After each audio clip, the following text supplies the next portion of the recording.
சிவந்தி academy Tiruchendur SSC CGL-க்கான சிறப்பு online பயிற்சி வகுப்புகள் நடைபெறுகிறது. This slide is about 5-year physical snapshot from 2021, 22 to 25 to 26 pre-account. இந்த ஒரே அட்டைவணை முழு கதையும் ஒரே பார்வையிலே சொல்லிவிடுகிறது. ஒவ்வொரு வரியும் இந்த காலப்பகுதியின் தொடக்கத்திலிருந்து இறுதி வரை படித்து பாருங்கள். வருவாய் பற்றாக்குறை ரூபாய் 78,324 கோடியாக உயர்ந்துள்ளது. இதுவரை இல்லாத அதிகபட்சம். சொந்த வரி வசூல் முயற்சி 5.45% குறைந்துள்ளது. இதுவரை இல்லாத குறைந்தபட்சம். மூலதன செலவு 1.44% குறைந்துள்ளது. இது ஒப்பிடும்போது மாநிலங்களில் மிக குறைவு. கட்டாய செலவுகள் 64.4 உயர்ந்துள்ளன. இது ஒப்பிடும் மாநிலங்களில் மிகவும் அதிகம். கடன் 28.3% அளவிலேயே நிலைத்துள்ளது. எந்தவித நிதி ஒருங்கிணையும் இல்லை. மேலும் FRBM சட்டத்தின் 3% பற்றாக்குறை வரம்பு ஒவ்வொரு ஆண்டும் மீறப்பட்டுள்ளது.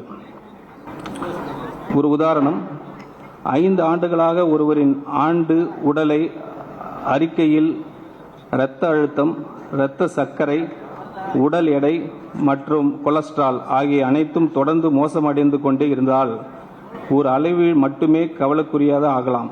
ஆனால் அனைத்தும் ஒரே நேரத்தில் தவறான திசையில் நகர்ந்தால் அது வெறும் கவலை அல்ல, அது ஒரு தெளிவான நோய் அறிதல். Next slide.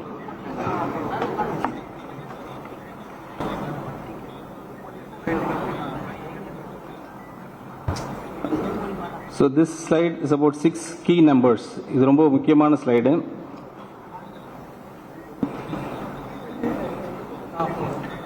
நீங்கள் 6 எண்கள் மட்டும் நினைவில் வைத்துக் கொள்ள வேண்டுமெனில் இந்த 6 எண்களை நினைவில் வைத்துக் கொள்ளுங்கள். ரூபாய் 10 லட்சம் கோடி நேரடி கடன், ரூபாய் 78,324 கோடி வருவாய் பற்றாக்குறை, இதுவரை இல்லாத அதிகபட்சம். GSTPயில் சொத்து வரி வருவாய், சொந்த வரி வருவாய் வெறும் 5.45%. இது நமது வரலாற்றிலேயே மிக குறைந்த அளவு. ஒவ்வொரு வருவாய் ரூபாயிலும் ரூபாய் 22.8 பைசா வட்டி செல்வதற்கே செல்கிறது.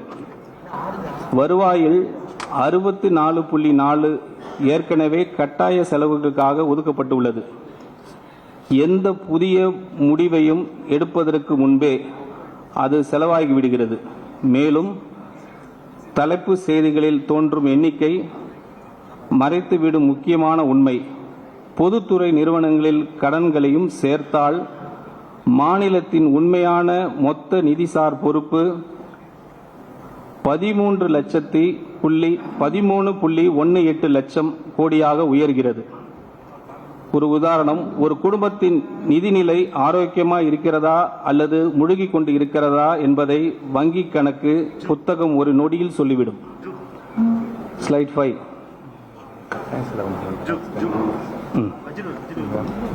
இந்த இதில் கட்டாயம் செலவுன்னு ஒன்று வருது இல்லையா, அதனால் என்ன அர்த்தம்னா, நம்ம கவர்மெண்ட் வட்டிக்காக செலவு பண்ணுறது, சேலரிஸ்க்காக செலவு பண்ணுறது, பென்ஷன்ஸ்க்காக செலவு பண்ணுறது, இந்த 3 ஐட்டம் டுகெதர், அது 3 ஐட்டம் மட்டுமே 64%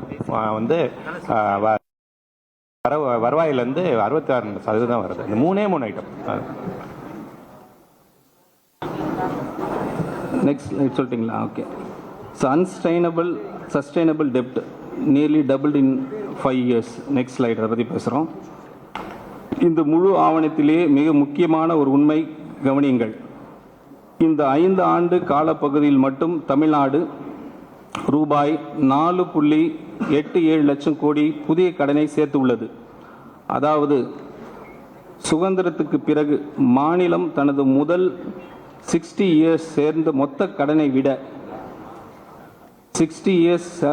கடனை விட இந்த ஒரே 5 ஆண்டில் சேர்க்கப்பட்ட கடன் அதிகமாக உள்ளது. கடன் ஆண்டுக்கு சராசரியாக 14.3% வளர்ந்து உள்ளது. ஆனால் மூலதன முதலீடு வெறும் 8.3 மட்டுமே வளர்ந்து உள்ளது. இது நாம் கட்டமைப்புகளை உருவாக்குவதற்கு அல்ல, அன்றாட செலவுகளை சமாளிப்பதற்கான கடன் வாங்குகிறோம் என்பதற்கான தெளிவான சான்றாகும். ஒருவருக்கான கடன் பொறுப்பு கிட்டத்தட்ட இரட்டிப்பாகி ரூபாய் 1,28,934 உயர்ந்துள்ளது. இன்று தமிழ்நாட்டில் பிறக்கும் ஒவ்வொரு குழந்தையும் ₹1 கூட பொருளாதாரத்துக்கு பங்களிப்பதற்கு முன்பே இந்த கடன் பொறுப்புடன் பிறக்கிறது. குஜராத் 17.6, மகாராஷ்டிரா 19.7, கர்நாடகா 23.4 என்ற அளவில் உள்ளன. ஆனால் தமிழ்நாடு 28.3% என்ற நிலையிலே உள்ளது. இது பொதுவாக பாதுகாப்பானதாக கருதப்படும் 20% வரம்பை மிகவும் தாண்டி உள்ளது. ஒரு உதாரணம், ஒரு குடும்பம் வீடு கட்டப்பட்டதிலிருந்து கடந்த 60 ஆண்டுகளில் வாங்கிய மொத்த கடனை விட கடந்த 5 ஆண்டுகளில் அதிகமாக கடன் வாங்கியுள்ளது என்று நினைத்து பாருங்கள். அதிலும் அந்த கடன் புதிய சொத்துக்களை உருவாக்க அல்ல, அன்றாட செலவுகளை சமாளிக்க பயன்படுத்தி உள்ளது. Next slide. So, 6th slide, interest now crowds out investment. அந்த ஸ்லைடில் நம்ம இப்போ ப்ரீஃப் பண்ணுறேன். இது அனைவரையும் கவலைக்குள்ளாக்க வேண்டிய ஒரு நிதி சார்ந்த அசாதாரண நிலை. நமது ஆண்டு வட்டி செலவு ரூபாய் 67,050 கோடியாக உயர்ந்து மாநிலத்தின் மொத்த மூலதன செலவை திட்டமான ரூபாய் 50,911 கோடியாக தெளிவாக மிஞ்சியுள்ளது. அதாவது எதிர்காலத்தை உருவாக்குவதற்காக செலவிடும் ஒவ்வொரு ரூபாய்க்கும் கடந்த கால கடன்களில் வட்டியை செலுத்துவதற்காக ரூபாய் 1.32 செலவாகிறது. இந்த நிலை முதலாக 2017-18 ஆண்டில் உருவானது. அதன் பிறகு ஒவ்வொரு ஆண்டும் இந்த இடைவெளி மேலும் விரைவடைந்து கொண்டே வருகிறது. தற்போது வட்டி செலவு மொத்தம் வருவாயில் 22.8 உள்ளது. இது விகிதம் கர்நாடகாவில் 16.4% ஆகும், குஜராத்தில் 12% ஆகும், மகாராஷ்டிராவில் வெறும் 10.3 மட்டுமே. மேலும் தமிழ்நாட்டின் சொந்த வரி வருவாயில் 34.8 வட்டி செலவிற்கே செல்கிறது.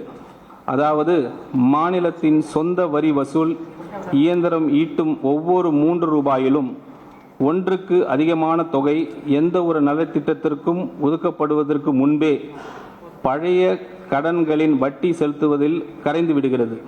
கடந்த 5 ஆண்டுகளில் இந்த வட்டி செலவு 61% அதிகரித்துள்ளது. ஒரு உதாரணம், ஒரு குடும்பத்தில் மாதந்தோறும் செலுத்தும் கடன் வட்டி குழந்தைகளின் கல்விக்காக செலவிடும் தொகையை விட அதிகமாகிவிட்டது என்று நினைத்து பாருங்கள். அது மட்டும் அல்லாமல் வீட்டை மேம்படுத்துவதற்காக ஒதுக்கப்பட்ட முழு பட்ஜெட்டையும் அது மிஞ்சிவிட்டது. அதாவது கடந்த காலத்தின் சுமை எதிர்காலத்திற்கான முதலீட்டை விழுங்கி கொண்டிருக்கிறது. சிவந்தி அகாடமி திருச்செந்தூர் SSC CGL-க்கான சிறப்பு ஆன்லைன் பயிற்சி வகுப்புகள் நடைபெறுகிறது.